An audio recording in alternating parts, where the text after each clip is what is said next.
What up, YouTube Live? Oh man. Mm. Hold on, I just ate dinner while watching Elseworlds Part 2. Whew. That was some episode. Mm. Alright, so I got a lot to talk about here. A lot to say, a lot to comment on, and I'm geeking out because this whole thing with messing up reality shit. It's so much fun. And tonight's episode, of course, is Arrow-esque. Yeah, last night was The Flash. And to my surprise, tonight's episode was not gloomy. Arrow is always, heavier tone than The Flash, but no, it's actually still fun. Um, Before I get to the episode and break it down, scene by scene, uh, it's interesting. It's fascinating how the writers would put a pause or would press pause button on the big overarching arc of each show. For example, on The Flash last night, they put a pause on the whole Nora and Cicada situation, right? And so we don't see their characters in that episode. And tonight, they put a pause on the whole Diaz because remember, as you know, with all my recap videos of TV episodes, I will be discussing spoilers. So heads up, spoiler alert. Now, do you remember, my fellow Arrow fans? Last week, it was revealed that apparently there's another Diaz, or the Diaz that Ollie killed in the prison. Turns out not who he was. Whatever. So they put a pause on that as the Flash put a pause on Nora and Cicada, and it's like, okay, we're gonna take a break. We're gonna take a hiatus from those plot line and big arc. We're gonna focus on this Elseworlds. It's a quick side note. Something I noticed is like, okay, that's interesting, and it works. Now the only um, aspect that carries over, you know, um, and that's what I find out in common with the Flash and Arrow is that what carries over is the relationship. Iris and Barry, and in this one tonight, it's Ollie and Felicity. Um, my fellow Arrow fans, you remember how Ollie has bickering or argument with Felicity over the fact that Felicity now carries gun, and Felicity has been quite aggressive. Hasn't been herself. I have thought about or theory about why that is. But that's the only thing that carries over. Just like the Flash yesterday, the one that carries over is, Iris, whether or not she can recognize who the real Barry is. And Barry always uses that lightning rod cheesy line, and it always works. It's like, romantic, you're my lightning rod. So okay, let's break down tonight's episode here.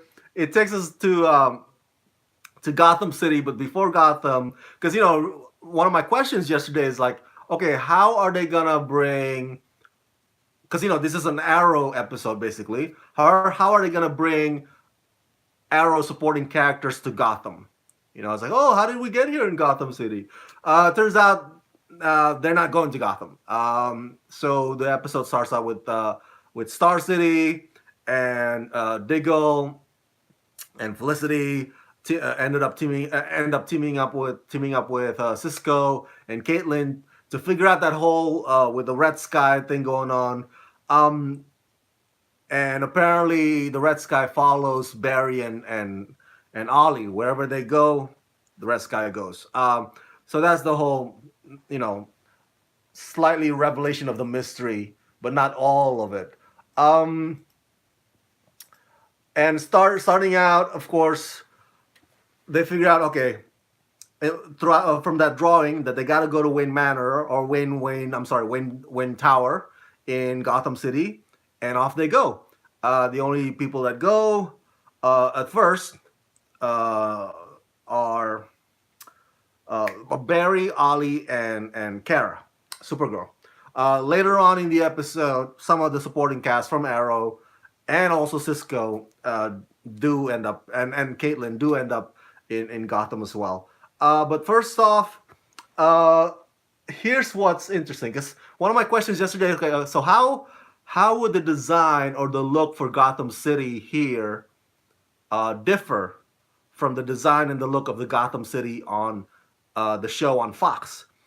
And I come to the conclusion that basically the Gotham here in this Elseworlds episode is no different or looks no different than this, than Star City or Central City or National City at night. Um, the Gotham City on Fox has a unique look because if you notice, that show also features 80s TV sets, 80s cop cars. Um, the people, the characters would have cell phones, but they're like handheld or not necessarily the latest iPhone. You know what I'm saying? So there's some retro feel to the Gotham on Fox, and also the skyline looks very looks like Brooklyn or New York City in the '70s when New York was at the height of its crime. Um, so definitely different from the Gotham here that you see in tonight's Elseworlds episode. That looks very modern, very much like National City or Star City or Central City at night. So I guess my point is that I'm a little disappointed. I was actually looking forward to something that's maybe come on, production design, give us something creative, or come on, visual effects, if they need to CG the whole thing, it's like give us some of your appeal or your take on Gotham, but that's not what we get. Anyway, let me see my notes here. I have some notes as well. Okay, so in this episode, it's also further explored. Yesterday, I mentioned to you that the whole thing with Barry and Ollie trying to figure out each other's abilities or trying to learn each other's skills. To me, in last night's episode, that is fascinating. As I mentioned to you, that's a learning curve. That's a way for the characters to show more growth, and it's fascinating to me because it shows a new side of theirs. They actually, it's like them getting out of their comfort zone. It's like, oh my god, this is something new.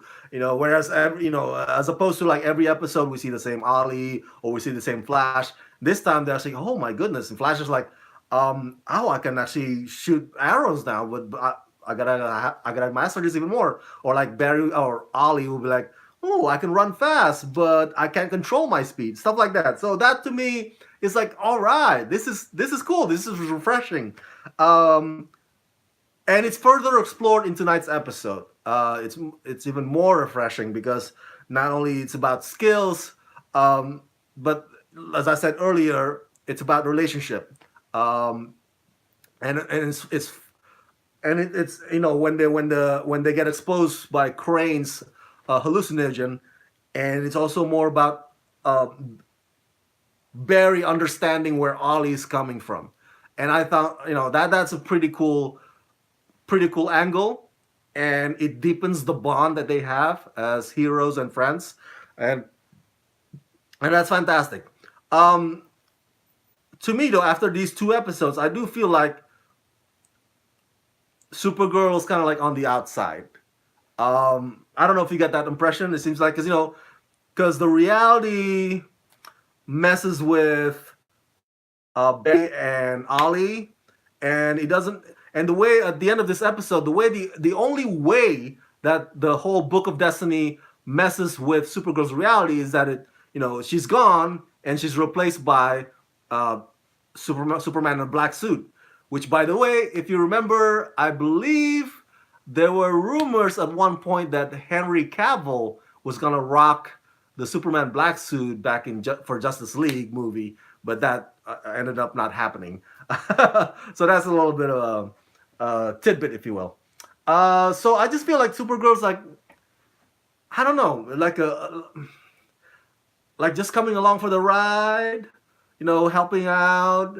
Not necessarily, she's not really affected by every the problem at hand. You know what I'm saying? She even borders being an observer, as opposed to like, oh my god, I gotta also fix my situation.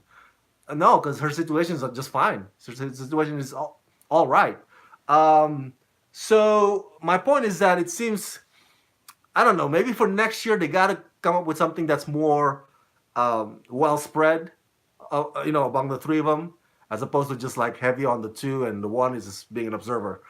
That's just my take on it. Okay, so they meet Kate Kane, all right, the cousin of Bruce Wayne, and Kate Kane is the alter ego of Batwoman. So Batwoman arrives, played by Ruby Rose, and what is my judgment on Ruby Rose's performance? Ruby Rose as Kate Kane. Oh man. Okay, I'll try to be nice, but Ruby is a terrible actress, man. If you see tonight's episode, it even if you already thought prior to tonight's episode, if you already thought that she was a bad actress, maybe having seen her performance in, I don't know, Triple X or Orange is the New Black or anything that she's done before, if you already have that preconceived notion that she's a terrible actress, tonight's episode establishes that even more. Unfortunately. Unfortunately. All right, I want her to succeed. I mentioned to you in previous video opinions about Batwoman that I want Ruby Rose to, I don't know. I was hoping that maybe in between the announcement that she got cast as Batwoman, between that till the airing of this episode, that maybe she got herself an acting coach or what have you. All right, or maybe she sharpened her skills by this time. But no, unfortunately, now, man, that expression, that one note expression, man, it doesn't do it, man. Now, I mentioned to you before that when it comes to film, cinema, or TV, it's not like stage acting, okay? Everything lives and breathes right here through your expressions. So if you're not giving it to the audience through that, so the audience are not buying it. Whatever, it's like if you're happy or angry and if you're not showing it through your face, it's not gonna sell. And unfortunately, that's what I'm getting from Ruby Rose in tonight's episode. It's just she has that just one still look on her face the whole time, and that part when she goes down to her bat cave to get her suit. What the fuck is that? She's like this. It's like, I'm like, fuck, dude. It's like, get your chin up. What are you doing? And I understand that Batman is stoic. He's a hero that's like very serious. But I think Ruby Rose, I don't know. Maybe she gets the direction from somebody that she has to put her chin down and go like this, and then put her eyes like she's trying to look at the sun, whatever. Just like it's not working, Ruby. It's not working for us here. You gotta. It's I'm telling you, man, this woman cannot act. And it sucks because I want her to act. I'm not one of those people who want to trash Ruby all the way till Friday. No, I want her to succeed. And she's not giving that to us, unfortunately. Okay, so we'll get back to Batwoman again. They meet up, blah, blah, blah. And of course, on the other end, Felicity, Caitlin and Diggle and Cisco trying to figure out the weather thing, and they end up opening a portal that reveals not Jay Garrick, apparently Barry Allen. Because remember, the reality is all messed up. By the way, the guy who plays Jay Garrick, okay, and the guy who plays the Flash from the '90s, John Wesley Shipp, that's the actor's name. I gotta hats off to you, sir. Hats off to you, because you are probably what, in your 50s, right? In your 50s, and you can still fit that suit, man. Holy crap! My birthday is coming up. I'm turning 35 years old this Thursday, and I have a beer keg belly gut right now. In my 20s, I had a six-pack abs, but now I'm like, as I grow older, I got this. I can't. I don't know if I could fit into a Jay Garrick or the old '90s Flash suit, but man, Mr. Shipp, you still got it, man. You still got it. Hats off to you, sir. Hats off to you. Whatever workout, whatever diet that you're doing, Keep doing what you do, man, because it's working. um, so let's see my notes here again. Okay, they go to Arkham Asylum, and do you guys notice? Remember, I mentioned earlier that the Gotham City on Fox, the Gotham Fox show, it's retro. It's like New York City in the '70s. Like dirty Brooklyn back in the or dirty Queens back in the height of its crime in the '70s, as opposed to the Gotham here in Elseworlds that looks modern and looks like National City or Star City, Central City at night. Okay, I mentioned that before. But the one thing that's always common in Gotham on Fox, Gotham on this show, or Gotham on the animated version is Arkham Asylum's gate. Now, I'm not talking about the Arkham Asylum building because it looks different, the one in Elseworlds compared to the one on Fox.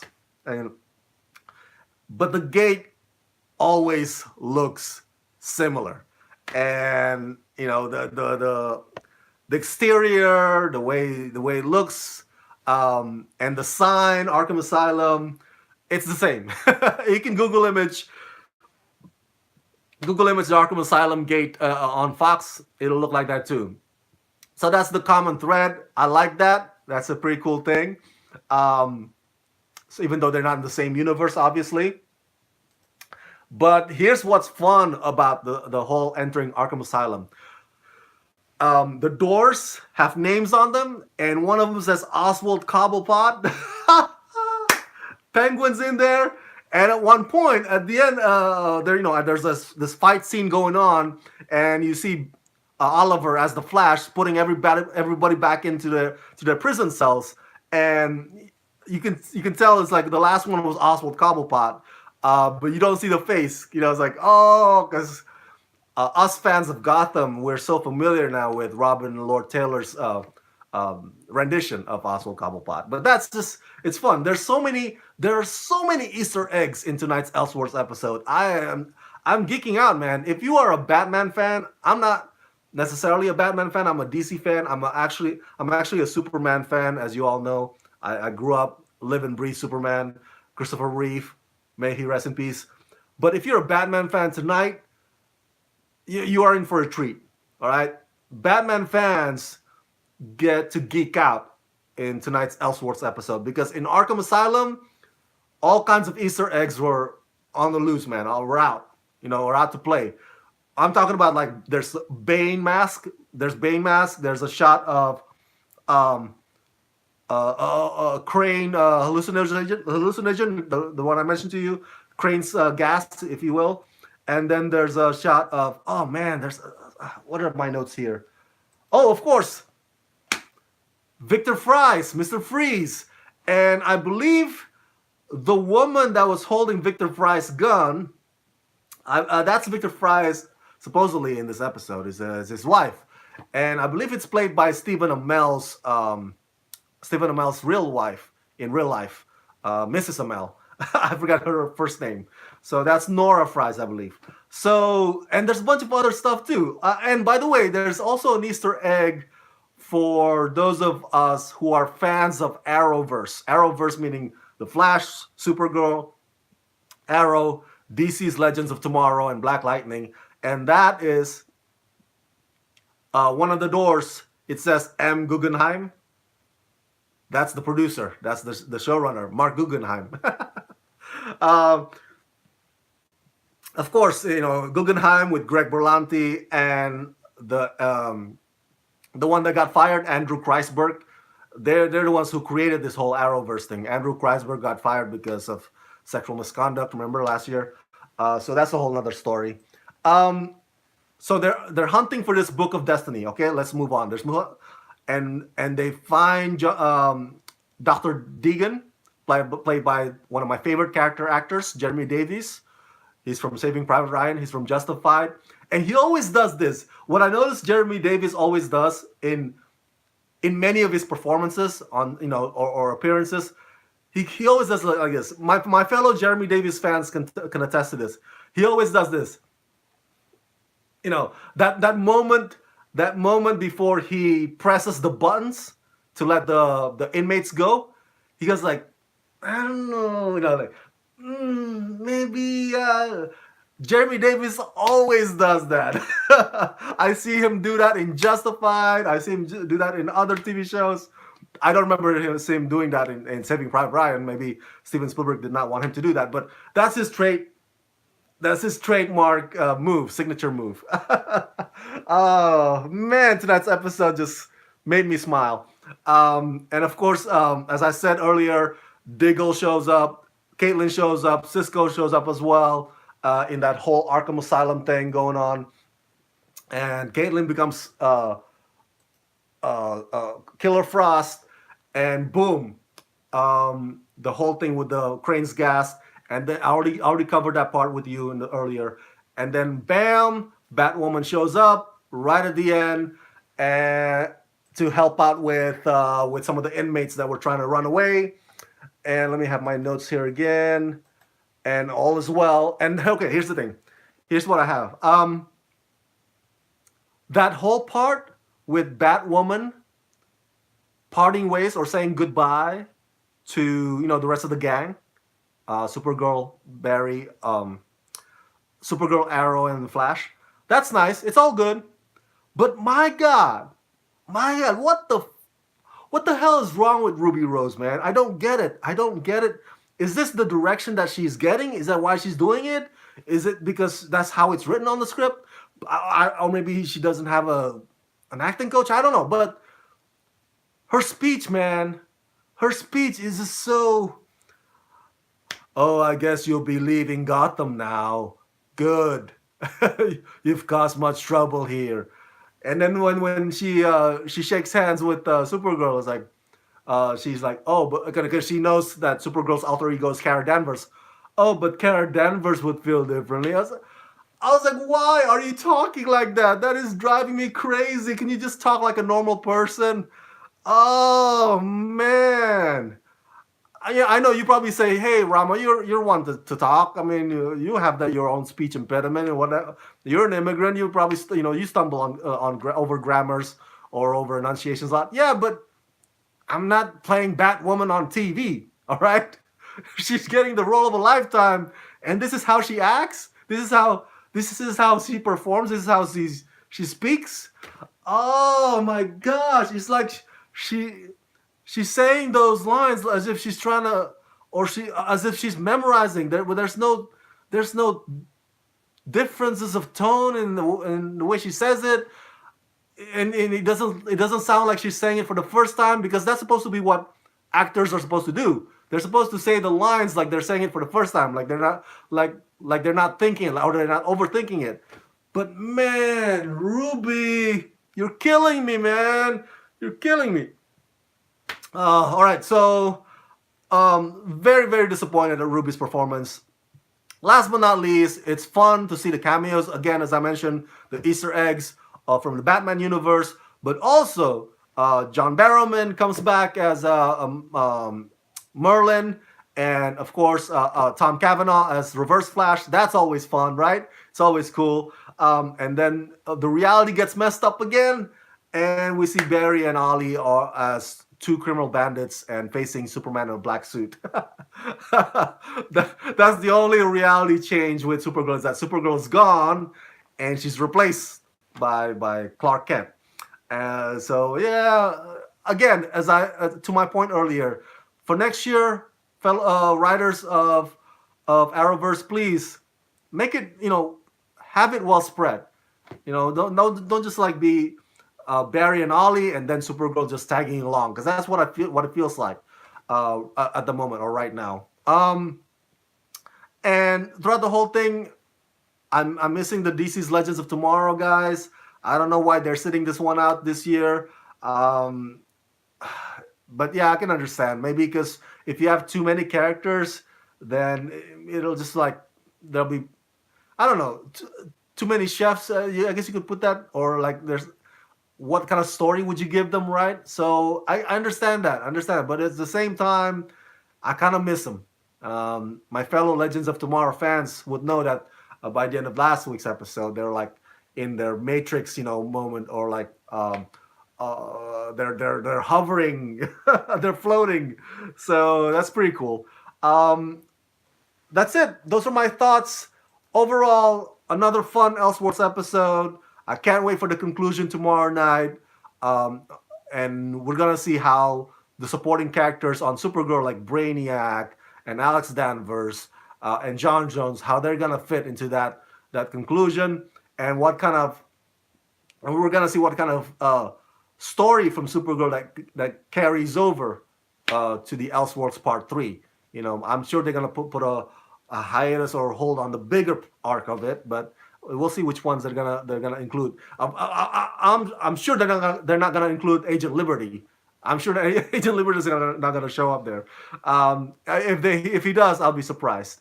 And so yeah, love tonight's episode with minor criticisms, not minor, I'm sorry, major criticism, and mostly directed at Ruby Rose's performance as Batwoman. Really, really underwhelming, disappointing too, in my book. So, what do you think of tonight's Elseworlds Part 2? Um, did you love it? Did you hate it? What did you think about Ruby Rose as Batwoman? Did you love it? Did you hate it? Um, or and what do you think will happen, or how do you think the story will conclude in Elseworlds Part 3 tomorrow? Uh, Let me know your thoughts in the comment section below, as always. And subscribe to my channel, ring the bell so you can get notified whenever I post new videos. And if you can help support this channel, please do so.